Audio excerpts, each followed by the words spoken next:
Hmm. We are live. Hi, everybody. This is Hillel, and with me is Brian. Hey, And tonight we're going to talk about the Elseworlds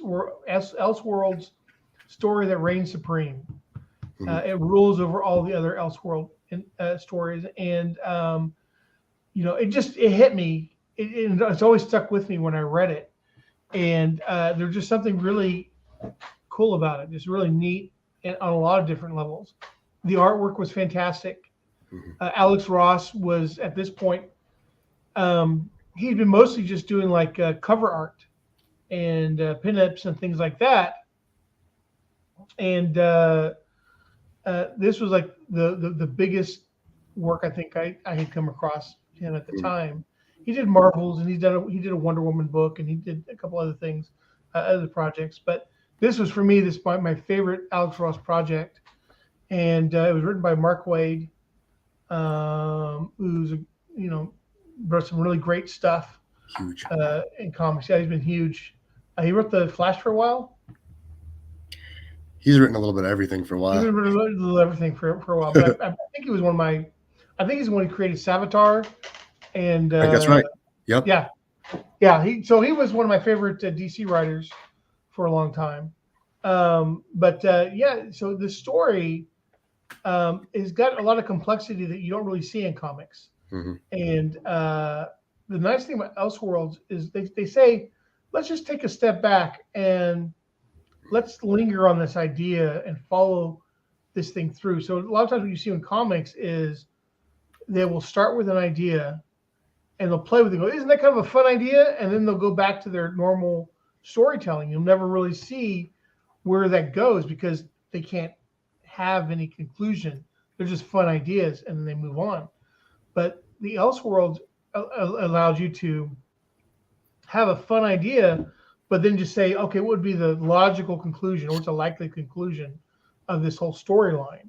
And so this Kingdom Come has this great idea, and then follows the story to its conclusion. So Hmm. I've sort of set up how great it is, but Brian, do you think you can give us an overview of what the story is really about? Sure. I'll try to encapsulate it in just a minute or two. So, yeah, this is phenomenal. Um, I think it works beautifully in tandem with what we've been doing so far is in overthinking, because this book presents a number of conflicts that are just ripe for discussion. So the overarching, let's say, theme, where it's kind of couched in a little bit of Christian mythos, the Book of Revelation, Yeah. kind of apocalyptic type visions with thunders and lightnings and an end of the world battle of sorts.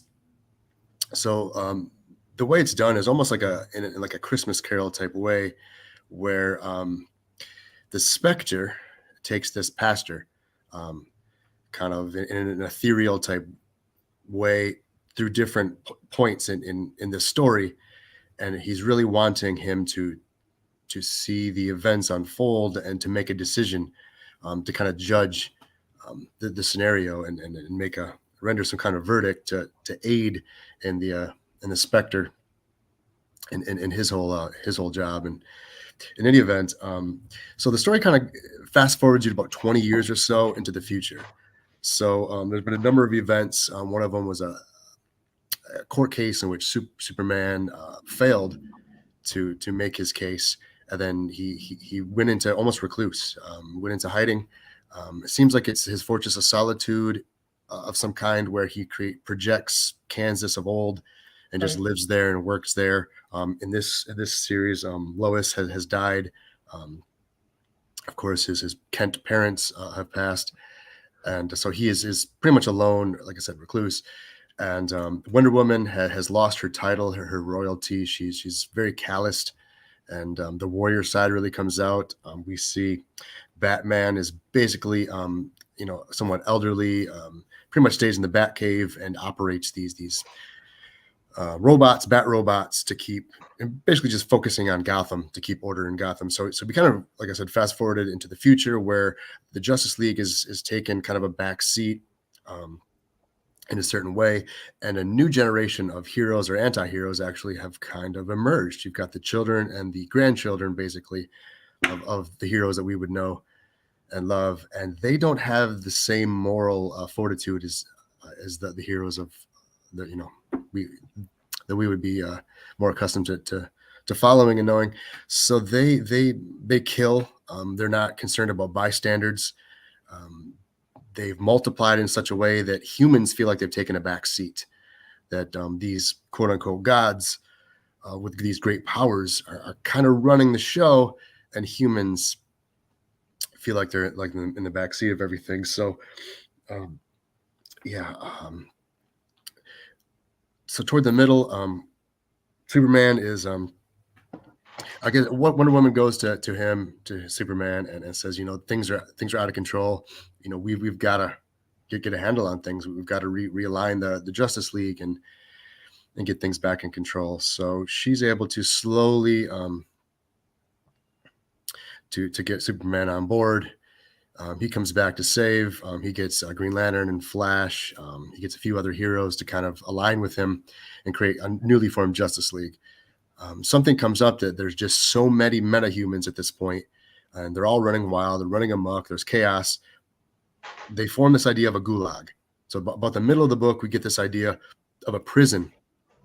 So Superman kind of creates this ultimatum, this situation of an ultimatum where metahumans either join the League and begin to express more noble, more moral ideas, or you'll be locked up. And it's not necessarily a penitentiary, but it's for re-education, as he says.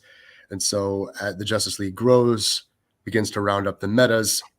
And I think some of the best conversations begin to happen at this point, where Superman did this noble idea is kind of juxtaposition to Wonder Woman, who's simply kind of an authoritarian at this point.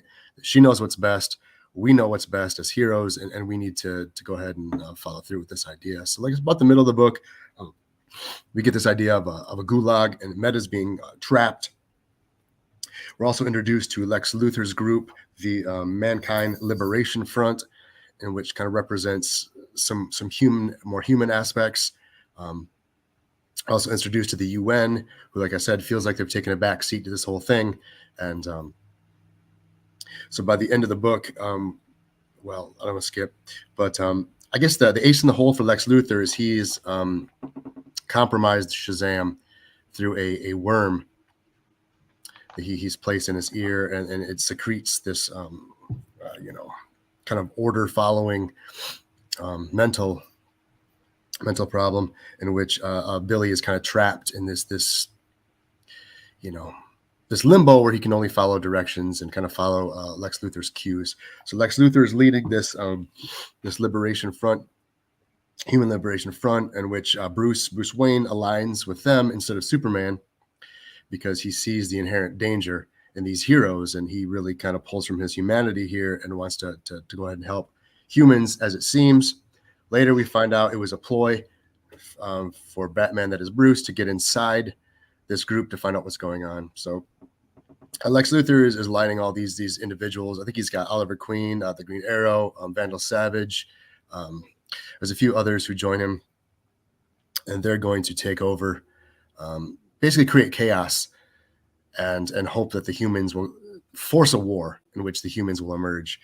And so kind of spinning off some of the more biblical motifs, there's a character named Magog who's in here, who is kind of a protagonist of some of in certain ways, in opposite to Superman. But in which way, there was a huge explosion. I think it was the Atom was in a battle. He exploded in some way, and there was radiation which basically destroyed the middle part of our country. And so the scene is a very kind of ominous scene in which food prices are exorbitant. We don't have plagues and famine, I guess. It's kind of a very end times scenario. And so we really have multiple players. That is the humans, the metas, and then the Justice League. And so kind of fast forward to this whole thing. The metas are all either join the Justice League or they're captured and placed in this gulag of sorts. And Superman kind of realizes maybe this wasn't the way to go. I'm kind of waxing long on this, but there's just so many little points to stop. And so by the end of it, they realize maybe that wasn't the best idea. Shazam goes on the behest of Lex Luthor to break open this gulag and set the metas, who are all enraged, free, to create this final conflict. And the final conflict ensues. And so toward the end of the book, we have all the metas who have been captured, who are angry with Superman, with the Justice League, fighting in this end-time battle. And it's at this point that this pastor, being shown all these stops along the way, shown by the Spectre, he realizes, that this is the war, the thunders, the lightnings, that this is the end of everything, that this war is going to continue and pretty much engulf all the United States, or possibly even more, take over the world, and that something needs to be done. So Superman's able to get through to Shazam, that is Billy, and turn him back to the side of good. And at this point, the humans realize that this battle is going to engulf the world, and the UN decides to send some thermonuclear weapons and destroy all the metas, all the heroes and anti-heroes. Realizing this, Superman turns Shazam and says, hey, you're both God and human. You're the only one who can make this decision. Should we let the bombs drop? Yeah. Your boy Shazam comes in. So, should we let the bomb drop, ending the reign of the metas, returning the Earth back to human control, or do we heroes stop the bombs and let this war spill out into all aspects of life, and possibly destroying everything that humans have worked for, and even so, and even some of the heroes at some point. So any which way, Shazam finally is able to turn. He goes and explodes the bomb, but there's a lot of casualties. More than, I think, half of the metas end up dying. Including Shazam. What's that? Including Shazam. Shazam dies. He perishes. Right. Yep. Mm-hmm. So Superman lives. A few of the Justice League live. They're absolutely enraged. Superman is enraged. He goes to the UN to destroy it and tell them they're terrible. And this is where the pastor with the Spectre, been able to break free, talk to Clark, come to his humanity and say, you were always the best of us. You were always super. You're always the ultimate man. You said you can't do this. You can't succumb to this. He comes to his senses, and I guess that the gist of it is, to kind of wrap this up, is that the metas, the heroes, realize that they can't be overlords and make decisions for humans and force their hand. They must work in tandem with the humans. They must work in councils and in discussions with humanity, and they must work together to forge a new way forward. Mm-hmm. And that's kind of where the book leaves it. There's a little prologue where Superman and Wonder Woman are expecting a child, and they ask Bruce to be the godfather, as he's an actual human, and they wanted that human element to be taught to their child. And so really what we see is the conflict of humanity versus godlike creatures, or the meta humans, and what ensues, just because you have the power, can you force your hand? Should you force your hand? Versus more of a dialectic method with the humans, that everyone be brought, to a better future. So I guess that's kind of where I'll leave the recap for a moment. Well, I want to put this in contrast. I've read a lot of Chinese fantasy novels where they have these stories about groups that are, or these characters who are the protagonist, not necessarily the hero, but the protagonist. Mm-hmm. And they often live in worlds where might makes right, and they have their martial arts developed to a level where they're like superheroes. They're like as strong as Superman or stronger eventually. And a lot of times the arguments that are put forward is might makes right. Mm-hmm. There is no such thing as good and evil, It's just what you want to do, and there's no real moral value to anything. Um, you create your own morality is sort of the thing about it. Um, you take that and you contrast it to this. This is in one sense is a story that confronts that sort of ideology and says, does might make right? Mhm. Because if it does, then the metahumans should be the ones ruling. The problem is they Right. don't know what to do with their power. That's part of the problem is that other than blow things up, what are you supposed to do with it? Like if you've got super speed, you should be able to run around, and if you've got super strength, you should be able to punch things and lift things up and crush them. And in lieu of that, what are you supposed to do? And this is the part where I think these characters lose their humanity to their powers. Their powers become who they are, and they're not. They're not. It's really like their powers control them. It also makes them push them above the notions of responsibility, which is interesting because in some ways these people dress up in costumes and try to emulate the idea of heroes. Hmm. The previous generation, the Justice League, and so a lot of them were trying to, and the things they did, they were trying to emulate the Justice League. They were trying to use their abilities for good, Right. but it just turns out like everybody has their own definition of good, and then the basic definition it seems to be selfishness, a selfish definition. Hmm. Good is whatever I deem it to be, and so the struggle with Lex is over the years has become interesting in that he's not just a bad guy to fight Superman. He really, in a lot of ways, the reason that he and Batman have a very similar view, and that is that these metahumans are a threat to humanity, Right. and so they both have that same feeling.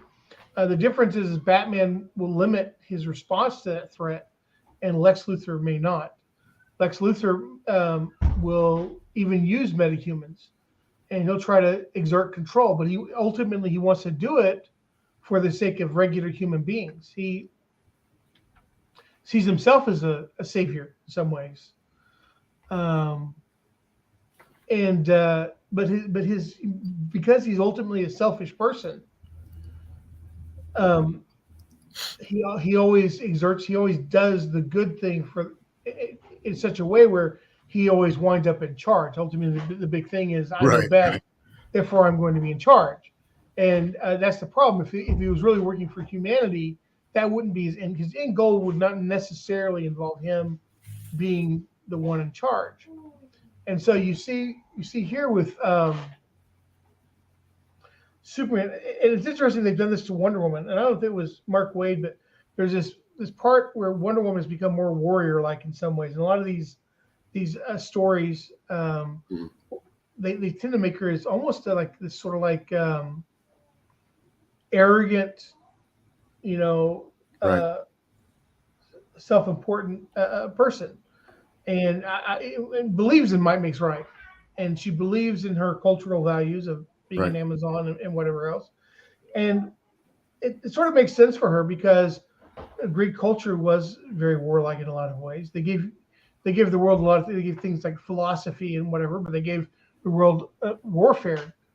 I mean, they're not unique in that, but it was a very big part of the Greek Mhm. culture, and even spreading their ideology through Hellenism. Uh, Right. So um, it's interesting you have this conflict between these different groups, and I think that Superman and Wonder Woman's baby ended up becoming Hyperman at some point. He's sort of like a multiverse Superman. He's so he's even more ridiculously powerful than Superman is, and he becomes Hyperman, I think, at some point. But but it's interesting because um, when you mentioned the fact that Shazam is half God and half human, I Right. laughed. I was like, oh yeah, this is a very Christian story, as you mentioned earlier. Because ultimately the half man, half God saves the world by sacrificing himself, Right. and that's exactly what happens. happens there. Um, so no, I thought it was very the whole story was really interesting how they had this interplay between these different perspectives. Ultimately, you human beings really, the more metahumans you have in the world, the less human beings matter in some way. Mhm. Because what makes you matter is the power that you have. That's a political view, I think, of worth. Mhm. A political view is do you have power? And power is determined by, do you have money? Do you have strength? Do you have an army? What do you have that you can put other people under your thumb, right? And so in a world with metahumans, that's superpowers, and then it becomes a race to control those weapons. And the thing with Captain Atom is that when it comes to the big bomb was the threat, but Captain Atom was actually a threat because Captain Atom was a walking bomb. And when Right. they got to that battle, his powers went out of control and killed a lot of people. And so there you have the idea that it was really irresponsible to put someone like Captain Atom out there to fight these battles, because if his containment could be broken and and he could cause that sort of damage, why was he sent out there? He shouldn't have been someone who was sent out into these major battles. It was thoughtless. And then the UN ultimately is trying to show, but we also have power. We may not have Mhm. superpowers, but we have humans have the power of ingenuity. We can use bombs and things like that, Mhm. and we can kill you just like you can kill us. And so then it becomes force versus force. And when I think about, for example, the Noahide laws and and the Jewish laws, which are built on the Noahide laws, ultimately what you want is not force versus force, but um, you want values that transcend material uh, desire, and that's why it's about kindness, it's about justice, um, and if you look at Jewish history, uh, even when they had power, they didn't use it to Right. conquer lands. They always fought defensive wars, almost always. A couple of incidents where they didn't. And modern Israel is like that. Modern Israel is very much has only fought defensive wars. And in fact, the name of the army is the Israel Defense Force or Defense Forces. So the idea is that they're defending what they have, not trying to acquire more. Right. Um, but I look at the difference between sort of secular society and what I see in the Jewish society, and I think that this is I just see the desire for the good of other people a lot, and for the celebrating life events, not celebrating death and battle and things like that. Like it's looked more as a necessity of life, not as something that you should strive after or chase after. Mhm. You know, what should a person be doing according to Judaism? Going out and making him $1 billion, um, entering into politics, or they should be learning Torah. Ultimately, that's what a person should be doing. They should occupy their time with learning Torah.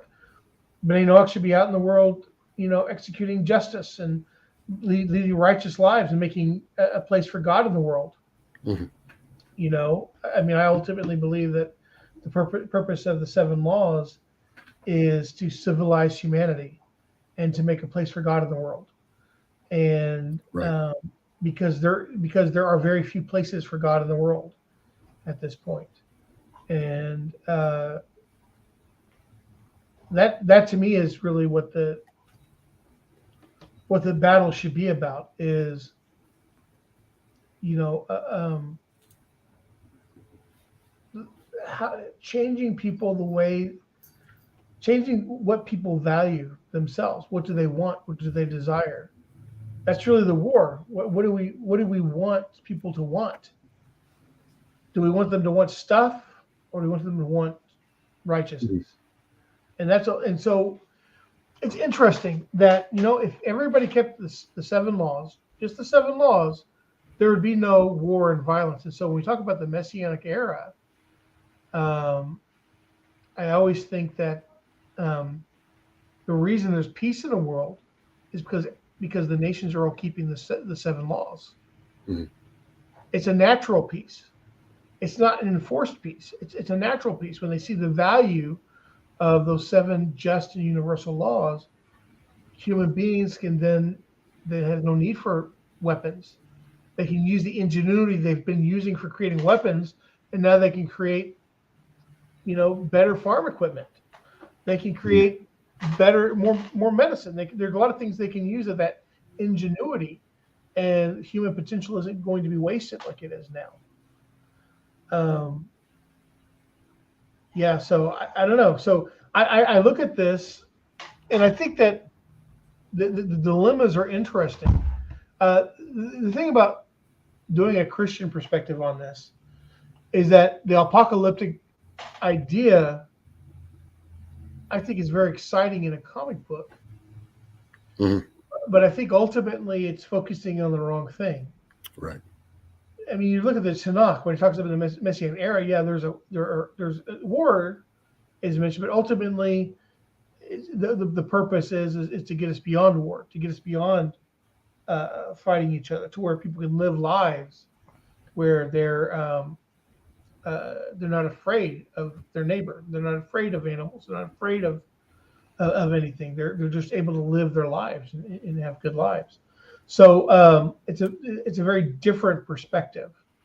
Um, Ultimately, what you would want with superheroes is you don't want them to stand out from everyone else. You want them to blend into society. You want them to hang up, the cows and whatever else, and put on, regular clothes. And you want their life to not be about you know, I can juggle planets. You want it to be about, I just helped. I gave tzedakah to 100 people. That's you want them to do things that every human being can engage in, and everybody can be defined by that kind of worth. And so, so the idea of who's the Perky vote says what's a hero? Not someone who's like strong, like physically. It's a person who has the strength internally to change themselves. That's a hero. That's a heroic person. And we see that there are lots of stories where the person changes themselves. Um, One of my favorite movies that I've watched was with John Voight. I think it was called The Fixer, and I saw it in college. It's been a number of years, but the whole thing was he was this guy who he worked with politicians and mobsters and whoever, and he would broker deals that would solve problems for everybody, you know, and he that's what his dad did. He was brought into the business, and that was his job. But then he had an experience, and he realized that he'd been wasting his life. It was terrible. He was living an evil life, and he wanted to change. And so the rest of the movie is about him trying to make that change. And he's ultimately successful, and that's what made him a real hero in the story. So anyway, so getting back to all this, uh, sorry for the rabbit trail, but that's my thing, I guess. But no, the kingdom come. Why do these heroes choose to do what they do? And some of them aren't so defined. Like some of them are, like I think the most thought out are Superman and Batman. Mhm. I feel like Wonder Woman, it depends on who's writing her. Like sometimes because she's an ambassador of peace and love, and sometimes she won a competition. She was the strongest Amazon, so here she is for whatever reason. Kind of vague. I mean, I remember the original story was she won a competition, so she was chosen to come to man's world and beat people up. And that was her, that was her task. It's like, okay.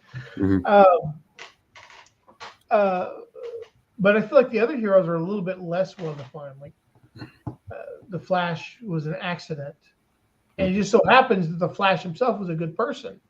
So having the speed, it just helped him. He was a nice guy, so he did nice things for people. Uh, Green Lantern was military, and I'm talking about Hal Jordan. So he saw a duty to protect and serve, which made him ultimately good cop material. Um, and so you have these different reasons for being a hero, and that doesn't translate well for the next generation because there's no real, you know, what are we doing? Why are we doing this? And it seems that the Justice League isn't able to pass down their values, whatever it is, to the next generation. So I've talked incessantly. Sorry. Yeah, well, a couple things came to mind as you were talking. One, the idea of Wonder Woman, such an authoritarian, kind of brings me to the principle of like Givora, the strong woman who's disciplined and maybe rigid in a certain way, Mm-hmm. Not as balanced as she might have been. Like you said, it's depending on who's writing her, whether she's this ambassador of love and peace or more of the warrior, and that they kind of vacillate between those two. I was also reminded of the Melbum who writes on the famous verse in Isaiah that about the nations beating their swords into plowshares, their spears into pruning hooks, Right. not learning war anymore. The Melbum writes that war among the nations is primarily two things between peoples who don't have a shared religion. So thus their ideals clash, and the sword is needed to kind of sort through who is going to rule. And the second is that that there's a need for one of the governments to emerge, that there's not chaos, and that basically there's no central authority. And so one, no shared religion, and two, no central authority. And so in the middle of your talks here, you were kind of mentioning the idea of the Noahide laws, that is, laws God gave to reaffirmed with Noah for the promulgation of the human species, that we not be destroyed, whether by God or ourselves. And these are universal laws that all people would follow. And I think that really, I think those laws really speak to the problem we have, because we always keep coming back to this idea of we need some kind of middle ground, some kind of place where we all can come and have a mutual understanding of definitions of words, for instance, because I find example, exactly, especially because of this book kind of bringing in the theme of Christianity, their definitions of certain words are very different than say what Judaism has had in their tradition for thousands of years. And so when I say the word, salvation or God or any of these terms, they're very different. Faith, even, these terms are understood almost fundamentally at a different level. And so I think universal ethics brings this idea of that at no time is it okay to steal. And we all kind of have a general sense of that, and the law comes in to gives us that, whether it's a governmental law or even a divine given law, that both can work in tandem through reason. And so I think this book really, more than just heroes battling it out and punch, bam, boom, in the Batman 60 style, we have a lot of dialogue, a lot of conversation. Right. It creates these conflicts with the beautiful pictures of Alex Ross, but then the words come in to kind of fill in these gaps to tell us, to really, it really made me think, like you're saying, might makes right is a Greek concept. This idea of Hellenism, of aesthetics, of the art, and it's certainly transcended into our culture, where we have we pay our entertainers and athletes way more than we do our doctors and educators. That we put this emphasis on aesthetics a little bit more than we do academics. And something can be said about that, and we can pick it up another time. But as you were mentioning those things, I think this book, more than any that I've read recently, just really shone a light on that contrast of what is the role of a human? What is the role of someone who is in power, that is, governmental or even a parent, Right. or even a boss or something like that. Like when you have a certain amount of power, you know, do you just do as you will, or are you doing it for the betterment of the people who are, you know, under you, so to speak? And as we've bantered about having this middle ground, this I don't want to say middle ground, but a play field, a court, if you will, in which all people can come and have a conversation of ethics. You know, like we've said, like that's really what's missing in our culture is some basic bedrock underlying ethics, and there's a whole lot of reasons for that. You know, some people see ethics as convention. You know, that the mores of the time really should be the overarching, you know, decider of good and evil, whereas we have more of a kind of a natural law, or a revealed law, kind of working in tandem to create a systematic approach. You know, whether it's derived from halakha, from you know, hermeneutical principles, and then pair that with philosophical ideas. But any which way, all these ideas kind of come forth in this book. That it's more than just like I say, a punch 'em up Right. hero book. It's more of a conflict of philosophies. Like I said, the conversations between Superman and Wonder Woman, I think, are like the quintessential. You know, where Superman is wrestling with the idea. He knows he has to do something, and he has the power to do something. But what is that something? You know, and he wrestles with that. Wonder Woman gives him ideas. Bruce gives him ideas. The other heroes kind of come in. But ultimately, he has to make the idea because, you know, he is the Superman, the one who can really do the actual deed. And then it comes down between him and Shazam, where he is this middle ground of, like you said, of human and God, which, you know, speaks to some different themes, but and certainly a Greek theme, you know. Right. I wanted to touch on one thing real quick, and that is the idea of the Noahide laws and natural law. In the natural law discussions, a lot of times the Noahide laws are seen as Judaism's version of natural law, Mm-hmm. and which is interesting, but you know, because there is this idea, I guess, this desire to ultimately have a universal value. Because with universal value, you can do things like you can create international laws that everybody has to follow, and that's what the ultimately international laws are about. Is there and John Selden, I want to say his name was, Yeah. who was the grandfather of international law, wrote a book on the Noahide laws. Right. And he used that, I think, a lot to inform how he went about helping progress international law, I guess you could say, and putting it out there. The problem, though, is that when you take a revealed law system and you try to pair it with I guess you can say a thought experiment, which is what ultimately natural law is. Natural law is just like, well, we see that throughout different cultures, there are certain common values, property, you know, relationships, murder, things like that. Therefore, if we want to have a common ground, and this is because you have to have common ground, that means you have to have a shared value system if you're going to work and with other people. Then it says you have this commonality that we've observed between these different cultures. You know, cultures that very greatly share these kinds of concerns. Then we can use that as as the basis of communication, making changes, and having something that we can all point to say we don't do this as human beings, and we can all agree to that, and therefore all human beings can work together, presumably.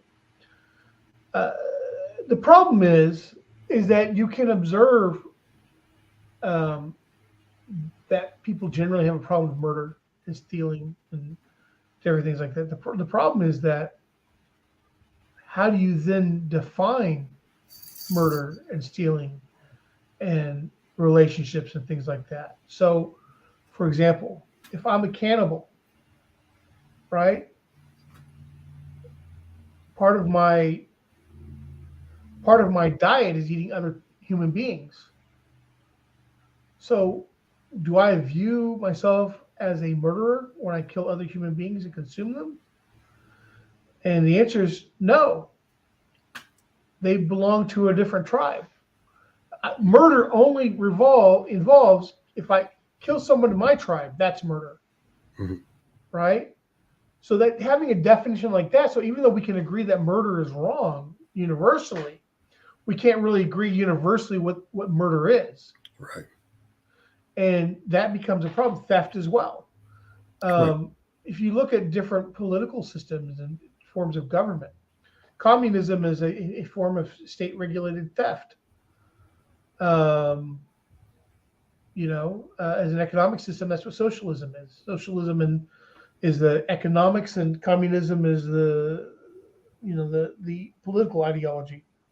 But they are sort of like, we have agreed that we can steal in this way from other people. Mm-hmm. Capitalism has its own views and weaknesses. And the capitalism's problem is when it's unfettered by control, it becomes extremely Right. abusive. And so you have to put things like anti trust laws, anti monopoly laws, things like that. But and then there's the question of enforcement of laws. Right. That you have the UN who ostensibly claims to have common values, but those values are not enforced uniformly. You have governments that are the worst violators of human rights sitting on human rights councils. Right. Why are they there? Why are we going after them? Because ultimately, if you actually hold these countries to universal values, none of them would agree to stick around. You'd have no UN. Mm-hmm. And so what it then becomes is really just a political meet where we're going to wheel and deal with each other to get what we want economically, politically, or whatever else. And it's not really about the values of the little man. It's really about our governments having more power, and having more opportunities to expand our power and our economics. And so I've always had a problem with the idea of natural law, because I don't think natural law is even if you identify these points that there seems to be some agreement on, you don't have any definitions that universally apply to those observed behaviors. Right.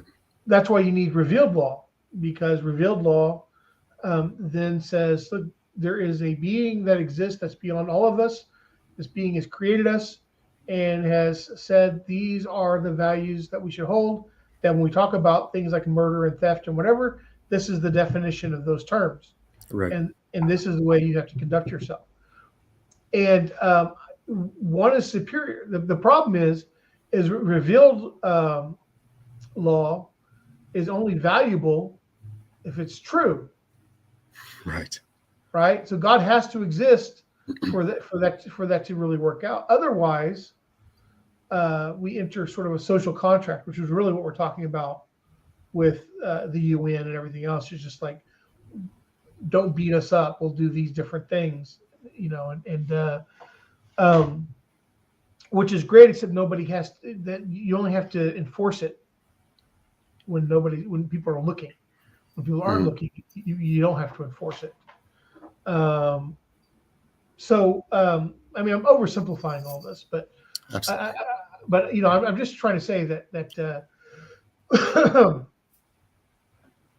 you have the specter comes in, and he's trying to reach a decision of what to do, and the reverend is his filter, I guess, which is interesting. Because the assumption is the reverend, being a reverend, has a more of a evolved sense of fairness and kindness and justice and things like that. So he has certain values that makes him a good person to make a decision on what should be done. Mm-hmm.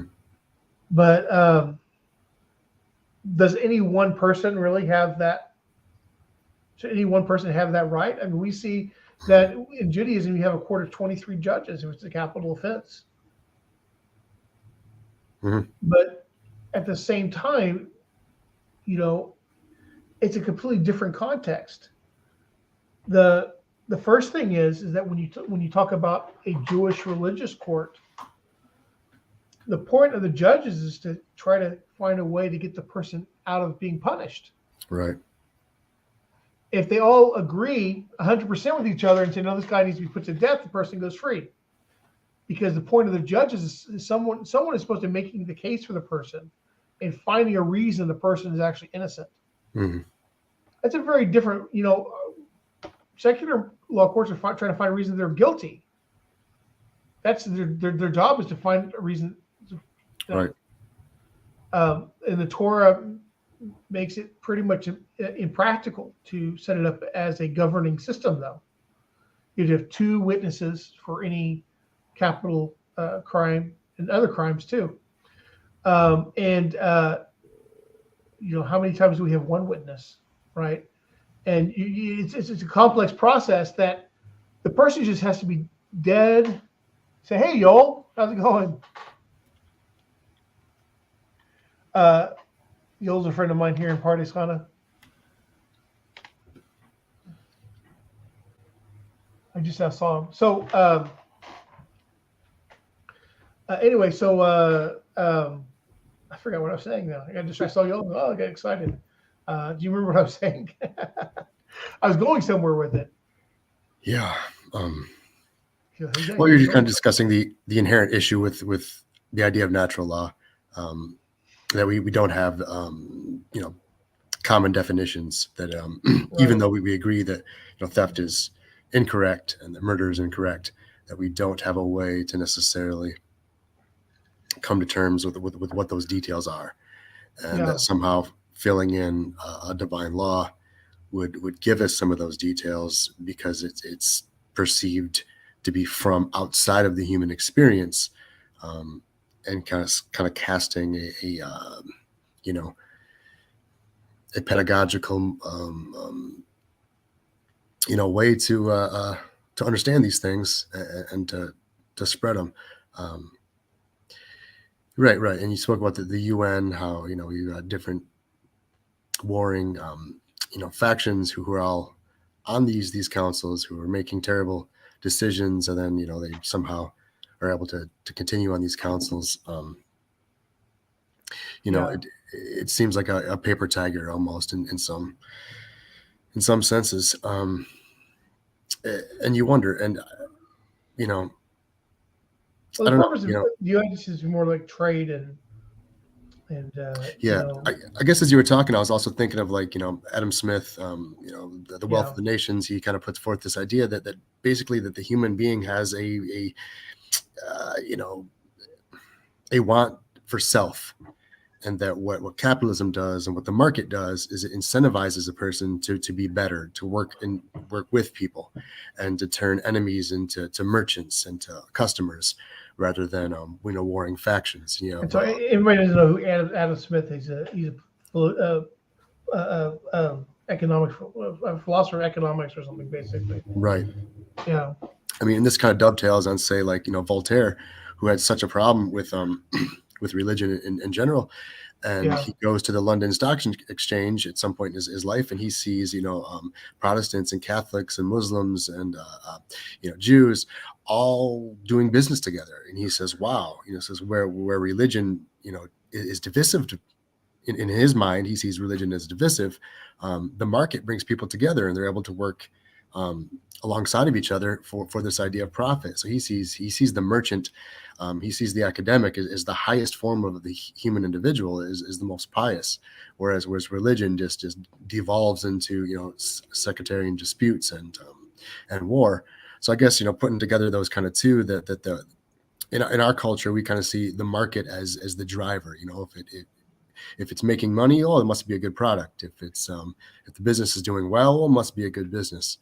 and we don't necessarily have the idea that the profit, it can be an issue. That we do need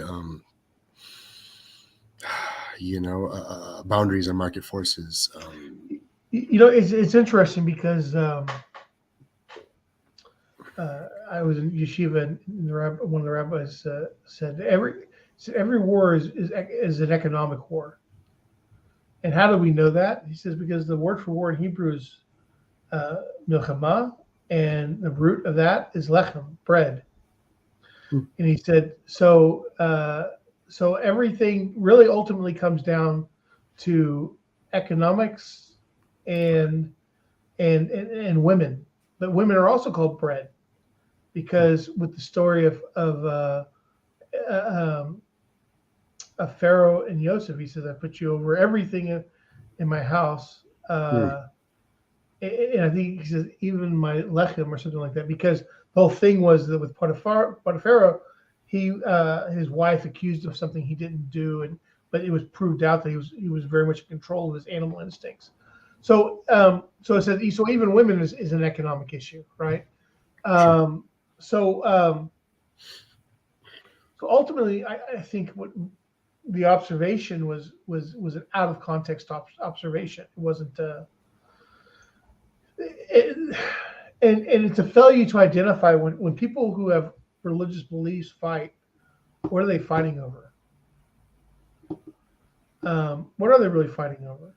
A lot of times, when people go to war, religion is a good excuse for going to war, because God demands people believe the same thing. Well, if that's true, then what were you guys doing during peacetime? How come during peacetime this was not you weren't going out in peacetime and making this happen, right? Mm-hmm. It's because that ultimately something happened where people needed more money, and it was just a convenient method for getting people to risk their lives and to agree to ruin other people's lives to earn some cash. So, but how do people have the luxury of thinking about these things? And this is one reason. Let me just bring this back to the whole purpose of the show. Why are we overthinking comics? Comics is sort of a childish thing in some ways, right? Well, the reason why is because when you get into sort of a fantasy mindset, you're able to take ideas that are to you in other contexts hard to talk about without getting angry. Mm-hmm. You're able to take that and you're able to remove yourself from it and have it in a different context where things are fantastical. Mm-hmm.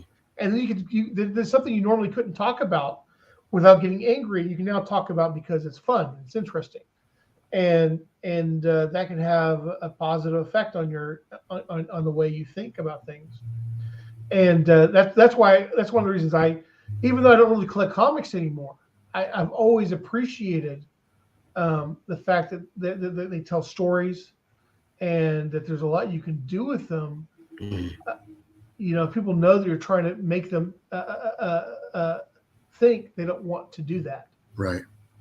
So you trick them into thinking. Especially this book, it's able to illustrate, right? These very tense, very difficult ideas of authoritarianism. Of if you have the power to do something, how much responsibility did you have to help your fellow out, and it forces an ethical conversation. It really does. If you're reading it, if you're internalizing it, it forces these ethical conversations. It's a springboard to get you to think. And like you said, it's detached from reality in some sense. So you're able to kind of move the pieces around and shuffle the deck without getting too attached to the storyline. Right. You're not being, nobody's insulting you. Nobody's offending what you believe. Right. It's all, until comics become political. And that's been a problem in recent times. Correct. Is that they're like, no, we got people in funny costumes out telling you what to think politically, and that you like Superman. Well, Superman's going to tell you that these values that you don't have, if you don't have those values, you're evil, right? And that was never really the Yeah, point. because this comic really wrestles, the idea. There's such back and forth. There's you Right, really don't know who's right. You don't know who's wrong. right. You have a feeling that Superman's, you know, he's doing what he has to do and what he needs to do, but is his methodology correct? Is just because he has the power to lock up metas who are creating chaos, and should he?